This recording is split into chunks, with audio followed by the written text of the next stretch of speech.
जिनको मैं पहली बार देख रहा हूँ शायद, तो मैं चाहता हूँ कि जो लोग मुझे नहीं जानते वो हाथ खड़ा करें, जो मुझे नहीं जानते। ओके 1 2 3, अच्छा 1 2 3 4 5 6 7 8 9। ओके, सो बाकी सभी लोग जो है वो मुझे जानते हैं। यस। अगर आपने एग्रीकल्चर में वेस्टिज में काम करने की अगर कोशिश कभी ना कभी की होगी, तो आपके अपलाइन के जरिए किसी और के जरिए मेरा नंबर आप तक पहुंच गया होगा। ठीक है, बहुत लोगों के नंबर, मेरा नंबर आप लोगों के मोबाइल में सेव है, लेकिन कुछ ही ऐसे लोग हैं जो उस मोबाइल का सही तरीके से फायदा उठा लेते हैं, राइट। उनमें से एक हमारे मोहन चौधरी सर है, देन हमारे माधव दुबे सर है, इनफैक्ट कुशल सर है यहाँ पे, राइट। सो बेसिक क्या है कि जब भी मैं कहाँ पे ट्रेनिंग करता हूँ तो मुझे भी लोगों को अलग से नंबर देने की जरूरत नहीं पड़ती। मेरे 4 नंबर ऐसे हैं शुरुआत में 8080, ये डायल करने के बाद ऊपर आपके नोटिफिकेशन में आ ही जाएगा सूरज चिमनी। तो मैं चाहता हूं कि हमें एग्रीकल्चर को और वेस्टिज को और आगे ग्रो करना है ना, आपल्याला अजून खूप वाढवायचं आहे। आणि हम यहाँ पे इसलिए कर रहे हैं क्योंकि दिसंबर में बड़ा प्रोग्राम करेंगे हम पुणे में, राइट। तो आई होप जो हमने पिछली बार एग्री कनेक्ट किया था उसका जो रिस्पांस रहा इट्स अमेजिंग, है ना, उसका रिस्पांस बहुत अच्छा रहा। तो इस बार हम कोशिश कर रहे हैं कि दिसंबर में दोबारा एक ऐसा बड़ा प्रोग्राम करें एग्रीकल्चर के ऊपर, ताकि थोड़ा और एक्साइटमेंट हो, और जिस भी व्यक्ति ने वो एग्री कनेक्ट का प्रोग्राम अटेंड किया था आज उसका बिजनेस जो है वो अच्छा खासा ग्रो कर रहा है, राइट। सो उस लेवल तक पहुंचने के लिए, वहां तक पहुंचने के लिए सबसे ज्यादा जरूरी है वो है हमारे प्रोडक्ट का नॉलेज, है ना। और मैं पिछले 5 साल में यही काम कर रहा हूं कि डेली कंसिस्टेंट एक ही काम करना है, प्रोडक्ट प्रोडक्ट प्रोडक्ट। मैं पूरे महीने में से 25 दिन मेरा एक काम होता है, दैट इज प्रोडक्ट की ट्रेनिंग आप लोगों को प्रोवाइड करना। जितना ज्यादा आप प्रोडक्ट को समझोगे उतना ज्यादा आप लोगों को काम करने में और आसानी होगी। देखिए, कभी भी आप समझ लेना कि एक ही बार में आपके सारे डाउट्स क्लियर नहीं होते और होने भी नहीं चाहिए, है ना। तो जितना ज्यादा आप मल्टीपल काम करोगे उतना आपको अच्छा रहेगा। ओके, तो चला मराठीमधून आपण एक सुरुवात करू। इथे समोर लिहिलेलं आहे, आपल्याला जगण्यासाठी काय हवे असते, जीने के लिए क्या चाहिए होता है, हवा पानी अनाज कपड़े मकान, ओके, और मोबाइल। अच्छा, ये सारी चीजें ना हमें बचपन से हम सीखते आ रहे हैं, अपने माता पिता से सीखी होगी, हमने स्कूल में सीखा होगा, हमें किसी और ने बताया होगा। लेकिन आज के टाइम में हमें आपल्याला चांगलं जगण्यासाठी लागतं सगळ्यात म्हणजे संतुलित आहार। मानते हो इस बात को, एग्री करते हो? ठीक है।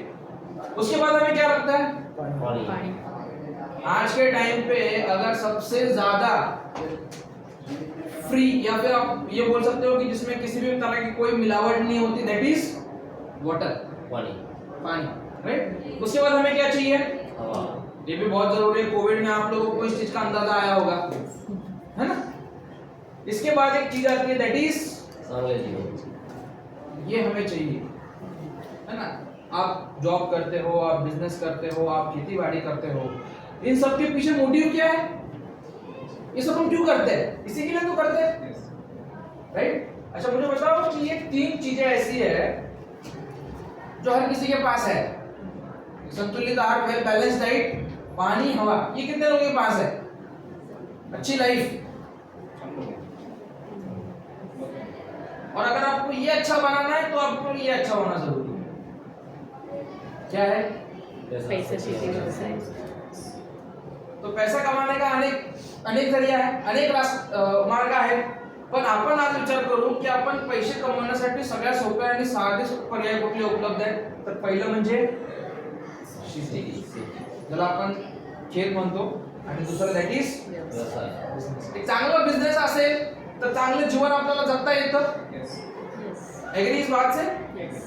मग आपल्याला चांगलं जीवन जगण्यासाठी आहे ना, पैसा आणि व्यापार या 2 गोष्टी आपल्याला चांगल्या लागतात। आणि ही जी शोध मुहिम है, जो तलाश है आपकी, ये कहां पे आके खत्म होती है पता है, वेस्टिज। एक अच्छा जीवन, पैसा, एक अच्छा बिजनेस, ये सब एक जगह पे आके खत्म होते, दैट इज कॉल्ड वेस्टिज। मैं चाहता हूँ कि एक बार वेस्टिज के लिए जोरदार तालियां।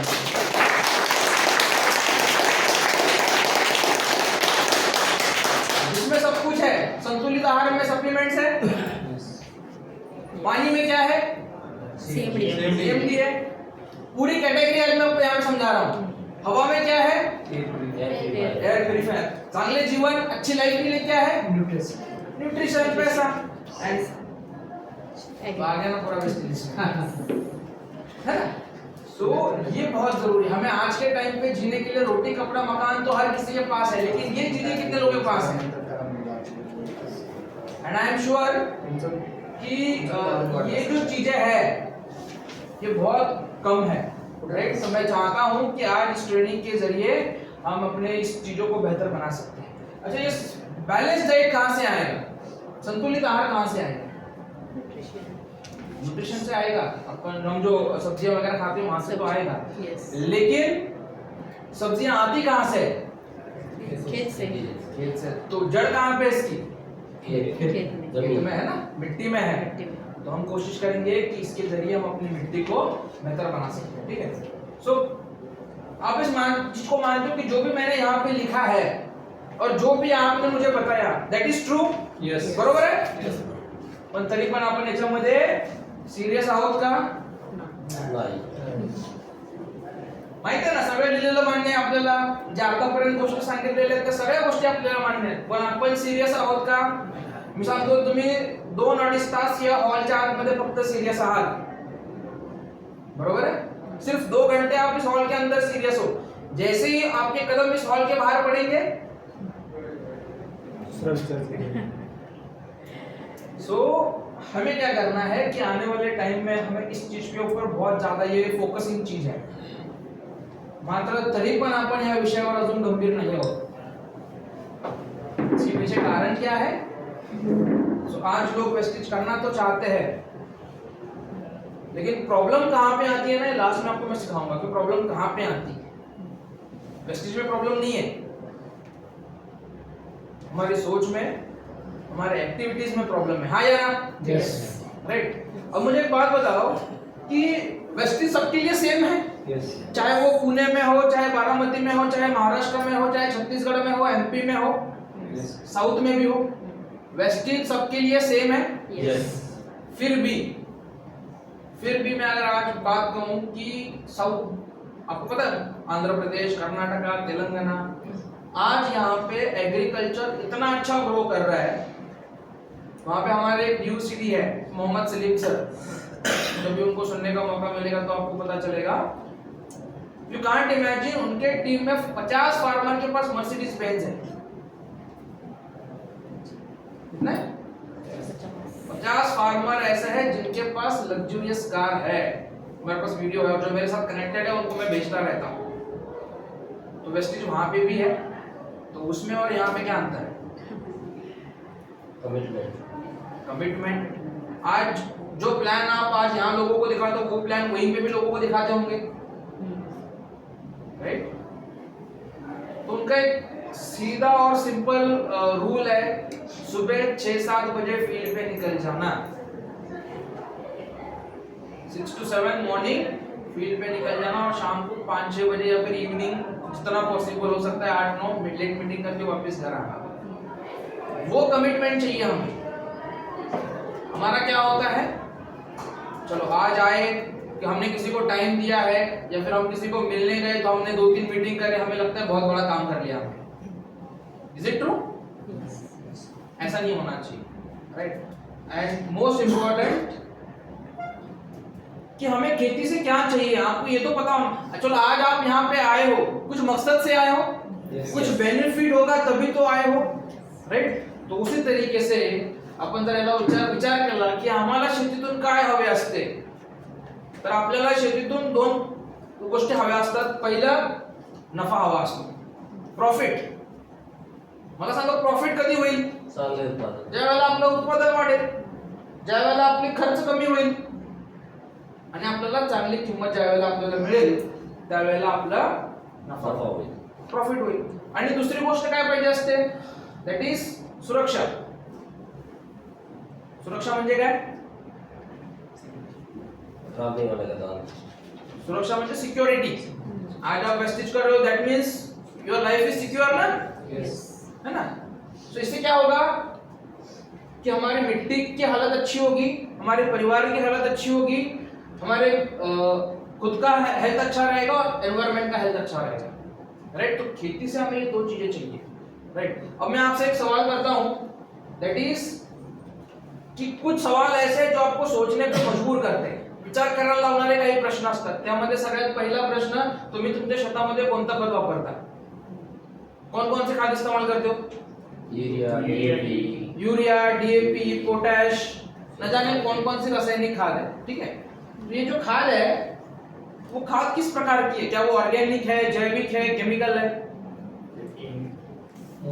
Chemical, mostly chemical. अच्छा, आप में से कितने ऐसे लोग किसान हैं यहाँ पे? आज है कोई किसान यहाँ पे? ओके, चलो, एग्रीकल्चर में काम करने वाले तो सभी किसान हैं, है ना? अच्छा, मला तुम्हाला एक साधा आणि सोपा प्रश्न विचारायचा आहे। ज्या शेतकऱ्यांनी हात वर केला, किती शेतकऱ्यांना वाटतं की आपला मुलगा पण शेतकरी झाला पाहिजे? एक पण नाही, एकाला पण नाही वाटत, किसी को भी नहीं लगता। और मैं इसके पीछे रीजन अगर मैं आपसे पूछूं, क्या क्या रीजन है? बेनिफिट नहीं हो रहा खेती के अंदर। नहीं, इसमें करके क्या होने वाला है? करके क्या होने वाला है? Okay, one. और बेनिफिट? सिक्योरिटी नहीं है लोगों को, नहीं कि भाव मिलेगा कि नहीं मिलेगा। हाँ, भाव मतलब रेट उनको अच्छा मिलेगा कि नहीं मिलेगा, इस चीज का कोई अंदाजा नहीं है। ओके, वहां पे मेहनत बहुत ज्यादा है, रिस्क बहुत ज्यादा है और प्रॉफिट बहुत कम है।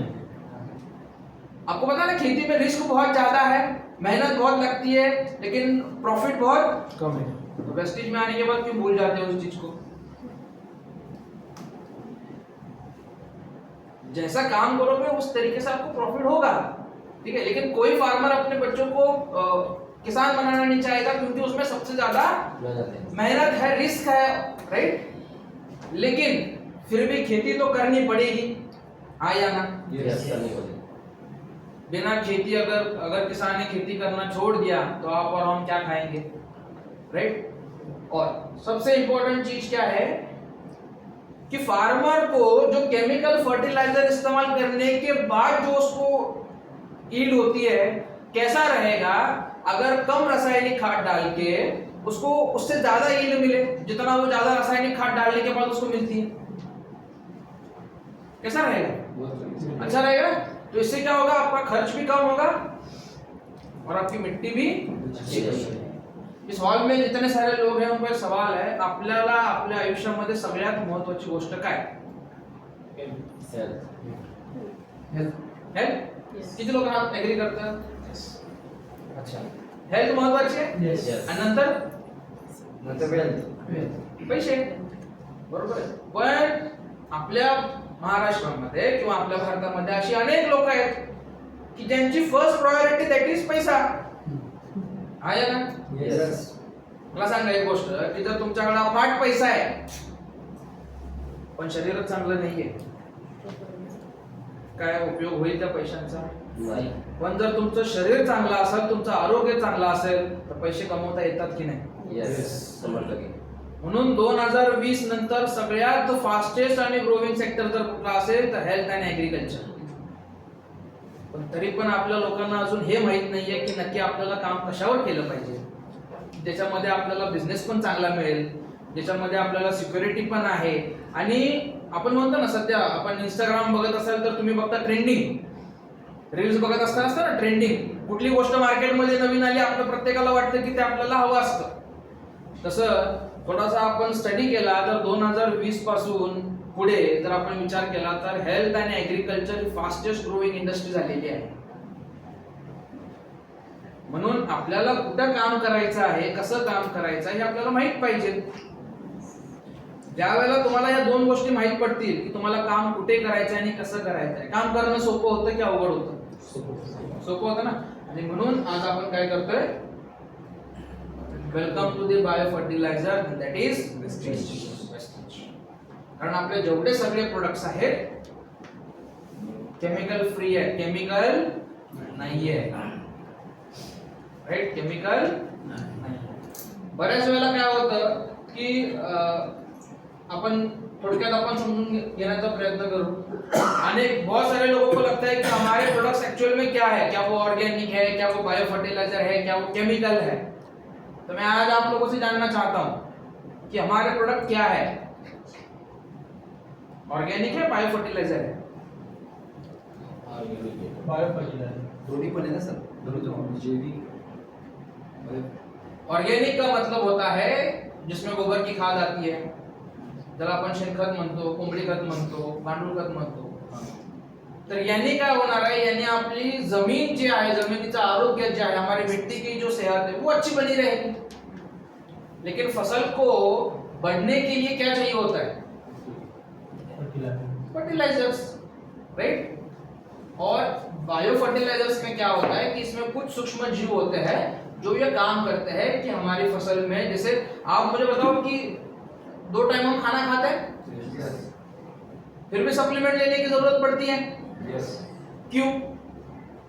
पोषक तत्व नहीं मिल रहे ना अपने खाने में। क्योंकि जो हम खाते हैं उससे हमें न्यूट्रिएंट्स बहुत कम मिलता है। सो इसी तरीके से ये जो बायो फर्टिलाइजर्स होते हैं या फिर जो बैक्टीरिया होते हैं, ये आपके खेत में जो सबसे ज्यादा मेजर प्रॉब्लम आती है that is NPK, nitrogen, phosphorus और पोटेशियम। ये 3 ऐसे खाद है जिसकी सबसे ज्यादा कमी होती है। तो ये जो बैक्टीरिया है, ये बैक्टीरिया वो काम करते हैं कि इसकी कमी को पूर्ति का पूरा करने का, ठीक है। अब सबसे इंपॉर्टेंट चीज आती है कि कोई भी फार्मर, जब भी आप फार्मर मीटिंग करने जाओगे ना फार्मर के साथ, तो फार्मर जब भी आप उनसे 1 to 1 मीटिंग करोगे तो हमेशा फार्मर को एक इस बात की चिंता लगी होती है कि अगर मैं इनकी दवाई इस्तेमाल करूं तो हो सकता है मेरी फसल का कुछ नुकसान हो जाए, हाँ या ना? ये सवाल होता है कि नहीं? यस और ये होना चाहिए कि नहीं? होना चाहिए। ये होना चाहिए।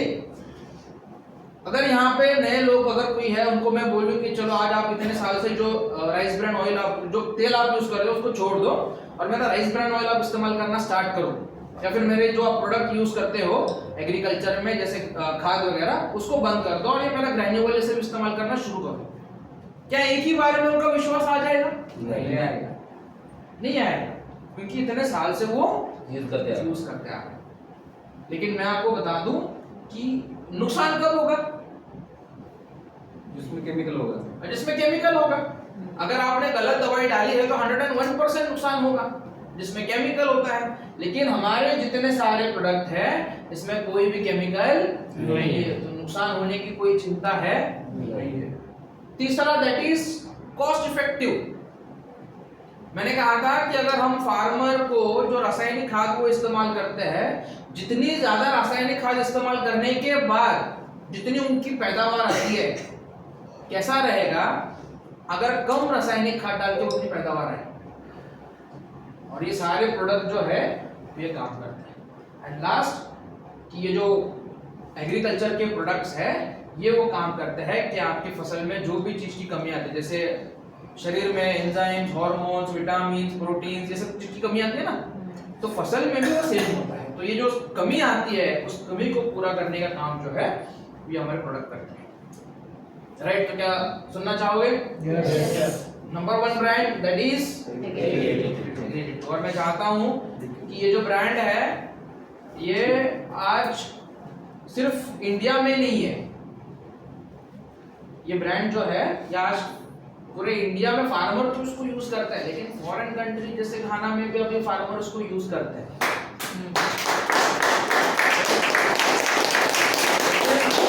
हमारे लिए दुर्भाग्य की बात है वहां के किसान इसको यूज करते हैं, लेकिन यहाँ का किसान यूज करना नहीं चाहता। Now it is international brand. इस बार 2 ऐसे प्रोडक्ट है जो फॉरेन कंट्रीज में फार्मर यूज करते हैं अभी भी, दैट इज एग्रीकल्चर। तो चलो इसको हम समझने की बात करते हैं कि ये क्या है, ठीक है।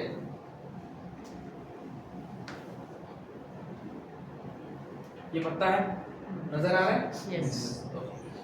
कभी भी आप याद रखो, जब भी आपको मीटिंग करना है, किसी गांव में मीटिंग करना है, किसी फार्मर के साथ मीटिंग करना है, तो मैंने एक चीज नोटिस की है कि हमें वो आदत है भारी शब्द यूज करने की। और एक चीज मान लो कि आप जितना भारी शब्द यूज करोगे सामने वाले व्यक्ति के सिर के ऊपर जाएगा, उसको कुछ समझ में नहीं आएगा। अब जब उसको समझ में ही नहीं आएगा क्या वो यूज करने के लिए रेडी होगा? नहीं। मैं आज भी हमारे लोगों को यही बात बताता हूं कि मेक इट सिंपल। जितना चीजें आपको समझने में आसानी होगी उतना ही आपको किसी और को समझाने में कोई दिक्कत नहीं होगी। सो ये पता है। ओके, जो आपका ऑब्जर्वेशन क्या है इस चीज को देखकर क्या नजर आ रहा है? पानी चिपका हुआ नजर आ रहा है। पानी चिपका हुआ नजर आ रहा है। सो पानी की बूंदें नजर आ रही है, राइट?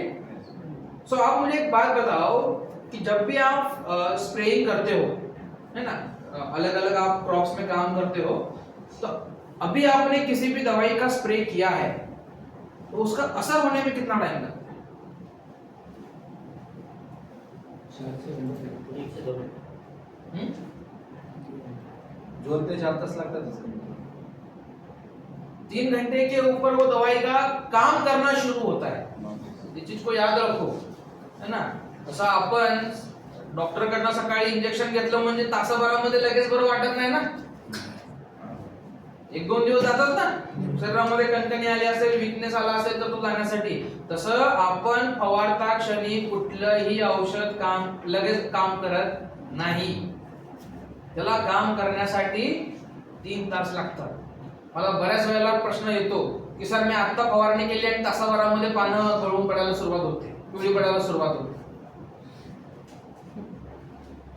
हुआ इसलिए होता है कि फार्मर का मान लो अगर स्प्रेइंग करने का पहला टैंक हो और उसमें अगर कोई खरपतवार नाशक का पहले इस्तेमाल किया होगा और उसी टैंक में अगर आपने दवाई डाल के स्प्रे किया होगा तो 1 घंटे के भीतर आपकी पत्तियां जो है वो पूरे तरीके से मुरझा जाती है। लेकिन वो फार्मर को क्या लगता है एटीट्यूड का प्रॉब्लम।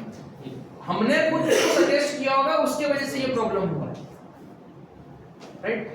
सो आज ये जो रिकॉर्डिंग हो रही है तो मोहन सर ने जो आपको बताया कि आप जितनी ज्यादा इसको सुनोगे उतना ज्यादा आपके डाउट्स क्लियर होंगे, राइट? सो कुछ चीजें हैं। पहला है उत्प्रेरक, दैट मींस हम उसको बोलते हैं एक्टिवेटर। एक्टिवेटर का मतलब क्या है? देखो, हम रासायनिक खाद इस्तेमाल करते हैं, ओके। खाना हम कैसे खाते हैं?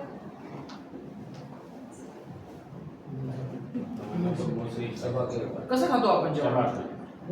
कुणीतरी आपल्याला सांगितलं एक घास किती वेळा चावायचा आहे? 32 वेळा। चावतो का? हा? त्याची पूर्ण पेस्ट झाली पाहिजे मग आपण ते खाल्लं पाहिजे ना, बरोबर आहे? असं ते असंच खाल्लं तर काय होईल? डायजेशन खराब होईल, पचणार नाही आपल्याला। आता मला सांगा की आपल्या शेतामध्ये जे आपण रासायनिक खत टाकत असतो त्याचा फॉर्म कुठला आहे? पावडर फॉर्म मध्ये आहे, लिक्विड मध्ये आहे, दाणेदार मध्ये? दाणेदार मध्ये। दानेदार मध्ये टाकलेली खत या फिर जो फॉर्म हमने जो दानेदार होता है, क्या पौधा उसको तुरंत ले पाएगा? पौधा कब लेगा उसको? गलने के बाद। त्याचं विघटन झालं पाहिजे आणि ते जे खत तुम्ही टाकलेलं आहे ते लिक्विड मध्ये झाल्याशिवाय ते घेत नाही। माणसामध्ये आणि पिकांमध्ये फरक काय माहितीये का? माणूस इकडून तिकडे जाऊ शकतो पण पीक जे असतं ते एका ठिकाणी स्टेबल राहतं, इकडून तिकडे जात नाही। जसं आपल्याला आपण म्हणतो ना 32 वेळा चावून खाल्ल्यानंतर त्याची ज्या वेळेला पेस्ट तयार झाली त्यानंतर मग आपण ते गेलं पाहिजे, म्हणजे ते लिक्विड फॉर्म मध्ये होतं।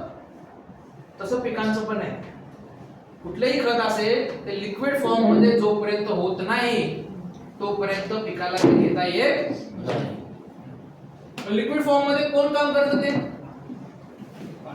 पाण्यात खतांचं विघटन कोण करतं? खाद को डिकम्पोज करने का काम कौन करता है? तोड़ने का काम कौन करता है? सिर्फ पानी करता है? आप कभी भी फार्मर से सवाल पूछना कि इतने साल में जो रासायनिक खाद डालते थे, जहां पे उन्होंने रासायनिक खाद डाली आज भी खाद वहीं पे पड़ी होती है। अगर पानी से खाद का डिकम्पोजिशन होता, पानी से अगर खाद ब्रेक डाउन हो जाता तो पौधे को वो तुरंत मिलना चाहिए, आपका रेसिड्यू भी वहां पे नजर नहीं आता। लेकिन वो होता इसलिए नहीं है क्योंकि पानी के साथ एक एक्स्ट्रा और कंटेंट लगता है उस खाद को तोड़ने के लिए, एंड दैट इज एटीट्यूड।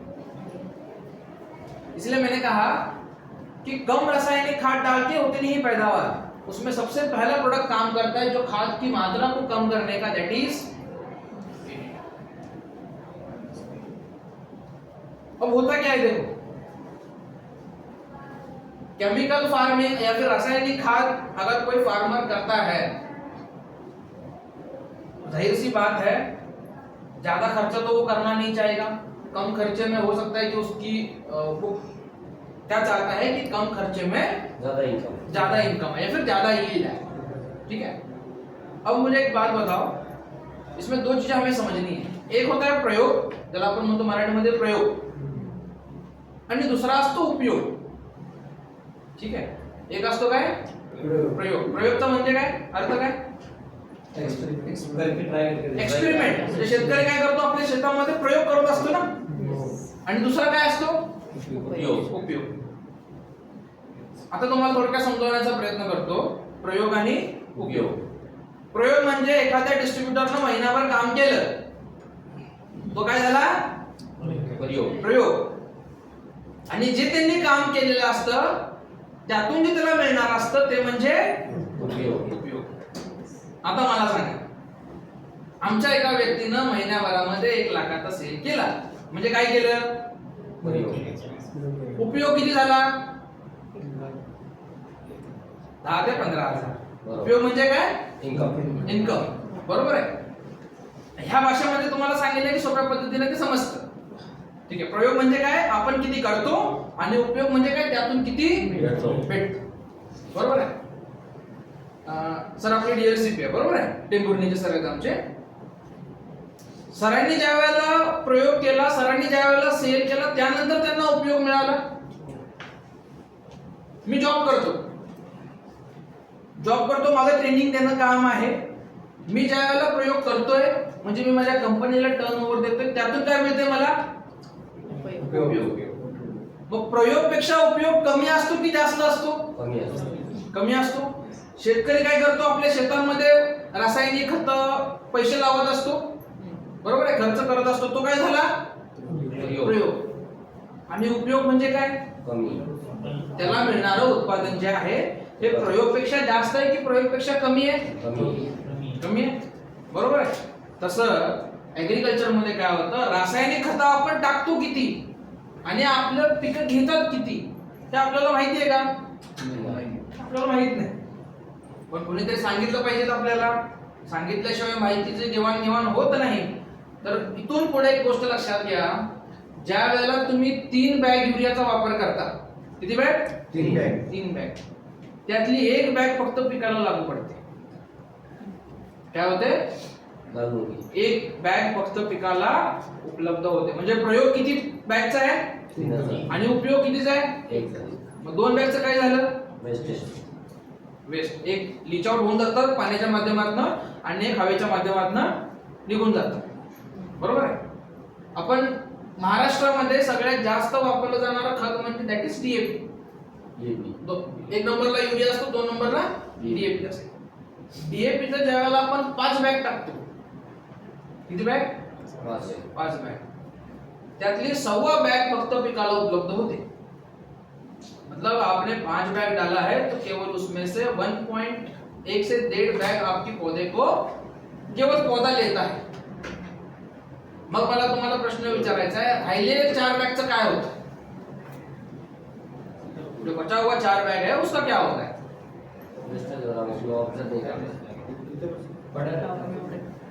पड़ा रहता है मिट्टी में, बरोबर आहे। तसं मला साध्या सिंपल लँग्वेज मध्ये अजून तुम्हाला सांगण्याचा प्रयत्न करतो, नॉनव्हेज खाता येस नॉनव्हेज खाल्ल्या लगेच पचतं का ते शरीरामध्ये पडून राहतं, येस हळूहळू त्याचं डायजेशन होत असतं। तुम्हाला माहिती आहे का डायजेशन किती तासांनी होतं नॉनव्हेज खाल्ल्यानंतर? तुम्हाला म्हणणार एवढं काय गरज आहे, आम्हाला खाण्याशी मतलब आहे। 72 तास लागतात ते जे आपण नॉनव्हेज खाल्लेलं असतं ते पूर्णपणे डायजेस्ट होण्यासाठी। किती 72 तास म्हणजे किती दिवस 3 दिवस। आणि आपण जे खातो व्हेज फॉर्म मधलं ते बरोबर 12 ते 24 तासामध्ये डायजेस्ट होतं। आपण खाल्लेलं असतं ते आपल्या पोटामध्ये पडून राहिलेलं असतं. तसे आपण जी खतं देत असतो ती जमिनीमध्ये साठवून राहिलेली असतात, ती पिकाला घेता येत नाही. म्हणून डीएपी ज्या वेळेला आपण 5 बॅग टाकतो 1 ते 1.25 बॅग पिकाला मिळते. आणि पोटॅश ज्या वेळेला आपण 3 ते 4 बॅग वापरतो पोटॅशच्या, त्यावेळेला 1.5 बॅग फक्त पिकाला मिळते. मग मला तुम्हाला प्रश्न विचारायचा है कि एवढा अमाउंट में इतनी ज्यादा मात्रा में जो खाद हमने इस्तेमाल किया है उसमें से कुछ ही % खाद जो है वो पौधे को मिल रहा है. लेकिन जो बाकी का खाद है उसका क्या, ती तशीच आपल्या जमिनीमध्ये पडून असते. आणि म्हणून ते पूर्ण खाद जी खतं आपल्या जमिनीमध्ये पडून असतात ती पिकाला उपलब्ध करून देण्याचे काम हे आपले वेस्टेजचे बायो फर्टिलायझर्स करत असतात. म्हणून आपण ठामपणे सांगतो अजून मगाशी मी मुद्दा सांगितला ना की जास्त रासायनिक खत वापरून तुम्हाला जेवढं उत्पन्न येतंय तेच सेम उत्पन्न तुम्ही कमी रासायनिक खतांचा वापर करून सुद्धा करू शकता जर तुमच्याकडे वेस्टेजच्या प्रोडक्टची साथ असेल तर.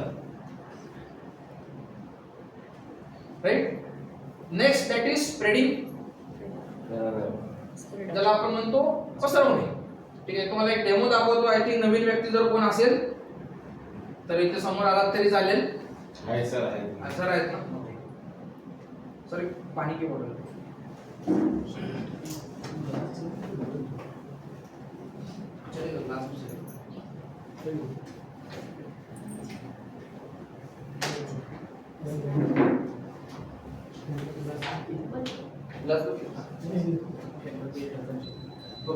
बघा, हे जे आहे ना पाण्याचे थेंब, हे थेंब आहे ना आपण काय करू असं फुट्यावरती यांना एक थेंब घेऊ. पसरलेला आहे का नाही, त्या अजिबात पसरलेलं नाही. आपण काय करू थोडीशी काडी घेऊ अशी आणि काय करू मिक्स करून जस्ट एग्रीगेट टाकू.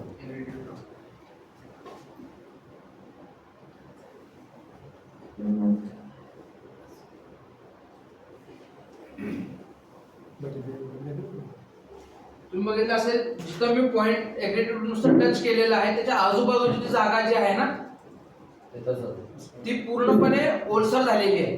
दॅट मीन्स की आपण फवारल्यानंतर पानाच्या आतमध्ये घेऊन जाण्याचं काम सुद्धा कोण करत असतं, हे आपलं एग्रीगेट करत असतं. ठीक आहे, तर आपण याला असंच ठेवू आणि ट्रेनिंग संपेपर्यंत किंवा 4 ते 5 मिनिटांमध्ये तुम्ही बघाल त्या थेंब जो होता त्याच्या आसपासची जागा जी आहे ती पूर्णपणे तुम्हाला भिजल्यासारखी दिसेल. म्हणजे आपली औषधं जी आहेत ती लगेच पानाच्या आतमध्ये पोहोचवण्याचं काम जे कोण करतं ते म्हणजे एग्रीगेट. तिसरं ते म्हणजे म्हणजे जमिनीमध्ये वापसा टिकून राहणं खूप महत्वाचं असतं. मिट्टी में नमी का होना बहुत जरूरी है. तो वो नमी को बनाने का काम भी कौन करता है, एंड लास्ट दवाई और पानी आपस में मिक्स होने चाहिए और वो मिक्स करने का काम भी कौन करता है, राइट. सो आगे बढ़ते हैं. पहला पिक्चर या पहिल्या पिक्चर मध्ये मला बघून सांगा तुम्हाला काय बघायला मिळते. स्प्रे करतोय. ओके, आम्ही आपल्या या शेतकऱ्याचं नाव ठेवू आपण मोहन, सरांचं नाव ठेवू आपण.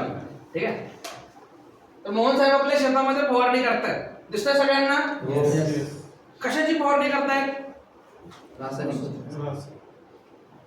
कीटकनाशक आहे, बुरशीनाशक आहे, खतं आहेत किंवा वॉटर सोल्युबल खतं ज्याला आपण म्हणतो, बरोबर आहे. तर ह्या सगळ्यांची औषधं जी आपण आपल्या शेतामध्ये वापरतोय त्याच्यामध्ये आपण काय मिक्स करू शकतो, फार असं काय वापरायचं नाहीये. 15 लिटर मध्ये 5 ते 10. दुसऱ्या पिक्चर मध्ये तुम्हाला काय बघायला मिळतंय, ड्रिपने पाणी सोडतोय. ड्रिप असेल त्या ड्रिप च्या माध्यमातून आपल्या शेतामध्ये पाणी सोडलं गेलेलं आहे. तर त्या ड्रिप इरिगेशन मध्ये सुद्धा आपण आपल्या 82 चा वापर जो आहे तो करू शकतो. आणि तिसरं पिक्चर तुम्हाला काय सांगतं,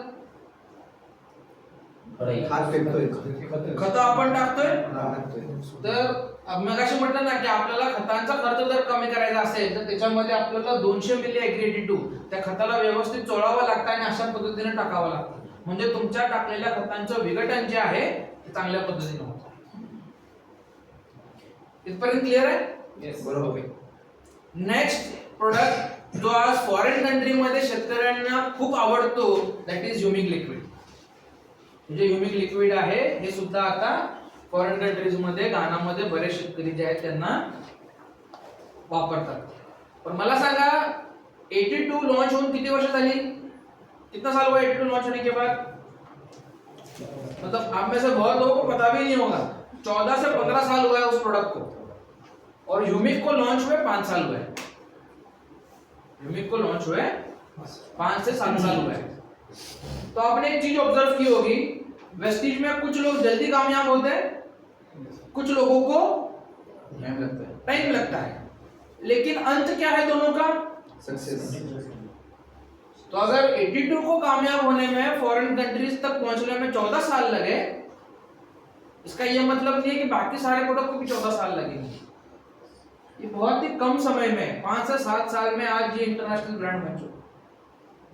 that is agri humic and granules. तो अगर आप बहुत समझदार हैं तो आप लोगों को पता होना चाहिए कि हमारे बेल्ट में सबसे ज्यादा फास्ट मूविंग प्रोडक्ट कौन कौन से? Yes, 82 humic granules, moss. अभी फ्लावरिंग का स्टेज चल रहा है तो मॉस. टॉप 10 में यही 4 प्रोडक्ट आते हैं. टॉप 10 में अगर 400 प्लस प्रोडक्ट है हमारे पास, तो उसमें पहले 10 में अगर कोई प्रोडक्ट आता है तो ये 82 हो गया, ह्यूमिक लिक्विड हो गया, 82 500 ml हो गया. और उसमें सबसे हैरानी की बात क्या है पता है? ये ह्यूमिक लिक्विड और ग्रैन्यूल का नंबर दूसरा है, सेकंड नंबर है. तो इमेजिन करो 400 प्रोडक्ट में अगर ये दूसरे नंबर पे, इसका नतीजा क्या होगा? Super result. रिजल्ट अच्छा है और क्या सस्ता भी पड़ता है, कॉस्ट इफेक्टिव है. एंड मोस्ट इंपॉर्टेंट थिंग कि बहुत फार्मर इसको यूज करते हैं ना, आज यूज करने के बाद ही तो सेकंड नंबर पे आया है. रिजल्ट अच्छा है उसका, राइट. सो इसीलिए सेकंड नंबर पे ये ह्यूमिक है. अब टेक्नोलॉजी कितनी भी एडवांस क्यों ना हो, ॲग्रिकल्चर आगे कितना भी क्यों ना जाए ना. आता आपण बघितलं असेल की पूर्वी आपण वेस्टेजच्या अगोदर, मला माहित नाही तुम्ही कुठल्या भांड्यातनं जेवण बनवत होता, पण वेस्टेज मध्ये आल्यानंतर तुम्हाला ह्या गोष्टीची थोडीफार माहिती मिळायला लागली. कुठल्या तेलामध्ये आपण जेवण बनवलं पाहिजे, काय खाल्लं पाहिजे, काय नाही खाल्लं पाहिजे, बरोबर आहे. यस. मग तुम्ही विचार केला असेल की गावची लोक कशी राहतात, आणि मग तुम्ही आता तुमच्या लाइफस्टाइल मध्ये थोडाफार चेंज केला असेल, थोड़ा बहुत बदल अभी आपने किया होगा. आप में से बहुत सारे लोगों को ये पता चला होगा कि गांव के लोग इतना फिट क्यों हैं, क्योंकि उनका खाना 7-8 बजे खत्म हो जाता है. हाँ या ना? यस. हमारा तब बनना शुरू होता है, खत्म होने में 11 वाजता जेवतो. है ना. सो आज मैं आपको बता दूं कि अच्छा हमें क्या चाहिए, तो एक बैलेंस डाइट चाहिए, राइट. तो हमें क्या है, हमें खाना कितना खाना चाहिए, कौन बताएगा? लिमिटेड का. सारे बोला लिमिटेड का. और जितना कैलोरी का अपने को जरूरत है उतना. जितना कैलोरी का हमें जरूरत है उतना. ओके. और 75% बनना चाहिए, 25% खाली जाना चाहिए. इतना खाना हमें खाना चाहिए कि खाने के बाद दोबारा भूख लगे. ये सिंपल फॉर्मूला है. इतना खाना हमें खाना है कि खाने के बाद दोबारा भूख लगे, चाहे वो सुबह दिन का खाओ या रात का खाना खाओ, इतना खाना हमें खाना चाहिए. तो आप लोग ये बोलेंगे कि सर हम तो जॉब से 7-8 बजे छूटते हैं, घर कब जाएंगे, कब पहुंचेंगे. इस दुनिया में टाइम किसी के पास है नहीं है, ना आपके पास है ना मेरे पास है. टाइम निकालना पड़ता है, राइट. टाइम निकालना पड़ता है किसी के पास. अगर आप किसी को भी पूछोगे जो काम नहीं करता उसके पास भी टाइम नहीं है. जो कुछ काम नहीं करता उसके पास भी टाइम नहीं. उसको जाके पूछो खाली, अरे इधर जाना, बोला टाइम नहीं है. This is true. घड़ी भी पूरे दिन में 2 बार समय सही बताती है, पता है. यस. बंद पड़ी हुई घड़ी भी दिन में 2 बार समय सही बताती है. अगर घड़ी सुबह 8 बजे बंद पड़ी है तो सुबह 8 बजे भी वही टाइम बताएगी और रात के 8 बजे भी वही टाइम बताएगी.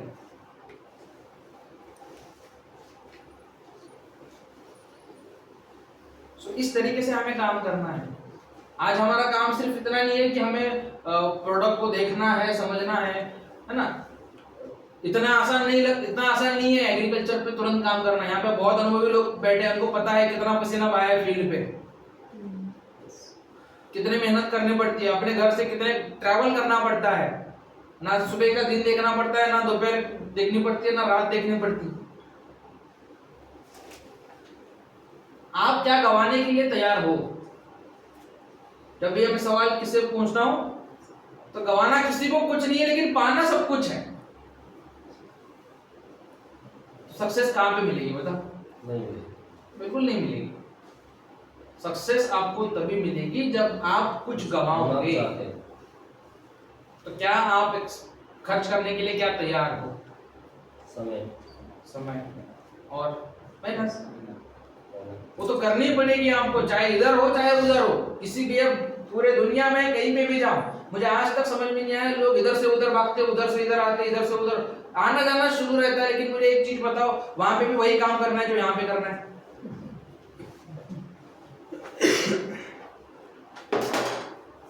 बिना काम के कुछ नहीं हासिल हो सकता। आज मैं काम कर रहा हूँ इसलिए सैलरी आ रही है, अगर मैं नहीं काम करता कौन सैलरी देता मुझे? तो हम जब पूरा काम करेंगे पूरा महीना भर, तब जाके उसका नतीजा 10 तारीख को आएगा ना। अगर पूरा महीना काम ही नहीं करोगे और नतीजे का इंतजार करते बैठोगे तो क्या आपके मुताबिक वो नतीजा आएगा? बिल्कुल नहीं आएगा। और एक्सपेक्टेशन कभी मत रखना कि आपने कुछ काम नहीं किया और आपको सब कुछ आ जाए, राइट? सो ये ह्यूमिक की जरूरत क्यों है? इसलिए जरूरत है क्योंकि आज के टाइम पे हमारी मिट्टी जो है वो पूरी तरीके से खराब होती जा रही है। पैसा 2 तरीके से बनता है, एक बिजनेस से, दूसरा खेती से। और खेती से पैसा तभी बनेगा जब आपकी मिट्टी अच्छी हो। अगर यही पूरी खराब है, पूरी मिट्टी ही खराब है, उसमें कुछ भी फसल लगा दो, कोई भी रासायनिक खाद डालो, क्या पैदावार आ पाएगी? उत्पादन येईल का? अनेक कारण आहेत रासायनिक खत अति प्रमाणामध्ये वापर करणे। मी हे म्हणत नाही की तुम्ही रासायनिक खत वापरू नका, कारण ते सुद्धा महत्त्वाचं आहे, पण त्याचं काहीतरी लिमिट राहतं, है ना? आपल्याला ह्या गोष्टी माहित पाहिजे की आपल्याला कुठली खतं टाकायची आहेत, कुठली खतं टाकायची नाहीयेत। रासायनिक खतं टाकल्यानंतर जमीन तुमची एका महिन्यामध्ये, एका वर्षामध्ये कडक होत नाही। मानसाच्या शरीरामध्ये कुठलाही आजार, इंसान के शरीर में कौन सी भी डिसीज बनने के लिए समय नहीं होता ना। एक दिन में बीमारी आती है इंसान में, समय लगता है। उसी तरीके से जो रासायनिक खाद हम डालते हैं उससे हमारी मिट्टी को नुकसान होने में समय लगता है। तो क्या ये समय अच्छा है या खराब है? खराब है। आपल्याला ते आता समजत नाही। आता अनेक लोक बसले असतील ज्यांनी लोकांना सांगितलं असेल की साहेब ॲक्वाजेल वापरा, अति पाऊस झाला तरी काय नुकसान होणार नाही, कमी पाऊस झाला तरी काय नुकसान होणार नाही। पण मे बी त्यावेळेला लोकांनी ऐकलं नसेल, पण ज्यावेळेला पाऊस झाला त्यांनीच फोन करून तुम्हाला विचारलं की नाही का आता शेतामध्ये पाणी झाले किंवा पाऊस कमी आहे पण पीक मला जगवायचं आहे, मला काय टाकावं लागेल? आता मी ॲक्वाजेल टाकू शकतो का? नहीं टाकू शकत, कारण त्यावेळेला त्याचं कामच नाहीये, राइट? सो इसलिए ये ह्यूमिक इस्तेमाल किया गया है ताकि आपकी मिट्टी अच्छी बनी रहे, आपके मिट्टी में मुलायमपन हो, जड़ों का विकास अच्छे तरीके से हो, पानी आराम से इजीली जा सके, राइट? तो ये कुछ न्यूट्रिएंट्स है। ओके, नजर आ रहे हैं आप लोगों को? यस। चलो एक सिंपल सा टेस्ट, ये कितना है? 2 3 1 2 3 4 1 2 5। चलो, ये इसलिए होता है क्योंकि आपकी देखने की और सुनने की क्षमता कितनी है ये चेक करना चाहता हूं, है ना? आप कितना बेहतर देख सकते हो, इसलिए मैंने यहाँ पे ब्लर किया हुआ है। अगर नहीं है तो हमारे पास वेस्टीज है जो आपको अच्छा विजन और अच्छा फोकस दिलाने में काम करता है, राइट? क्या नजर आ रहा है आपको यहाँ पे बताओ? कैल्शियम, पोटैश, जिंक, जिंक और फेरस, आयरन। अच्छा, ये खाद जड़ों के पास है, जड़ों से दूर है? जोड़ों से थोड़ा दूर दूर है। अच्छा, एक सर आपण टेंभुर्णीला राहता ना, कशा आलात? कुठून? टेंभुर्णीहून. किती वाजता निघाला सर घरातून सकाळी? 6:30. किती डिस्टन्स आहे? 165. म्हणजे आरामात सर तुमचे 5-7 तास गेले असतील. 4 तास बरोबर. मला सांगा, टेंभुर्णी पासून तुम्ही पुण्यामध्ये कुठल्या ना कुठल्या तरी साधनांचा वापर करून आलात, बरोबर आहे? तुम्ही चालत आला असता तर वेळेत पोहोचला असता का? यानी इंसान को भी एक जगह से दूसरी जगह जाने के लिए बाइक लगती है, कार लगती है, बस होती है, तो उसको भी संसाधनों की जरूरत पड़ती है। तो ये जो खाद है जो जड़ों से दूर है, इनको भी कुछ तो लगता होगा जो जड़ों के पास लेके जाए। एंड वो दूसरा तीसरा कुछ नहीं होता, दैट इज ह्यूमिक लिक्विड और ह्यूमिक ग्रेन्युअल। तो ह्यूमिक लिक्विड और ग्रेन्युअल का ये काम है, क्योंकि खाद हम कैसे डालते? खतं आपण कशी देतो? टाकण्याची पद्धत कशी आहे आपली? एक तर आपण फेकतो. हा, बरोबर. आपण अशा पद्धतीने टाकतो. हा. पण आपण असं ज्या वेळेला टाकतो किंवा असं आपण ज्या वेळेला टाकतो, सगळ्या ठिकाणी खतं एकसारखी पडतात का? नाही. काही ठिकाणी खतं मुळाच्या जवळ पडतात, काही ठिकाणी मुळापासून लांब पडतात. ठीक आहे. जी खतं मुळांच्या कक्षेपासून लांब आहेत ती पिकाला मिळतील का? कधीपर्यंत मिळणार नाही? जोपर्यंत तुम्ही त्याच्यामध्ये असं काही टाकत नाही की ती खतं त्या मुळाच्या सानिध्यामध्ये आणून ठेवेल, तोपर्यंत ती खतं पिकाला घेता येत नाही. आणि ते काम कोण करतं? ह्यूमिक लिक्विड आणि ग्रॅन्युअल.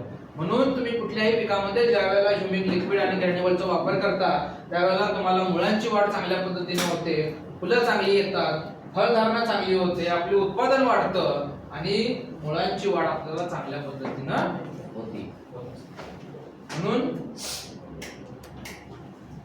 याचा वापर आपण स्प्रेच्या माध्यमातून करू शकतो, बरोबर आहे? खतं असतील तर त्या खतांच्या माध्यमातून सुद्धा आपण या ग्रॅन्युअलचा वापर करू शकतो. आणि पाणी असेल किंवा जे आपण पाटपाणी म्हणतो, ड्रिप इरिगेशन या फिर ड्रिप सिंचाई बोलतो, तर त्याच्या माध्यमातून सुद्धा आपण ह्या ह्यूमिकचा वापर जो आहे तो.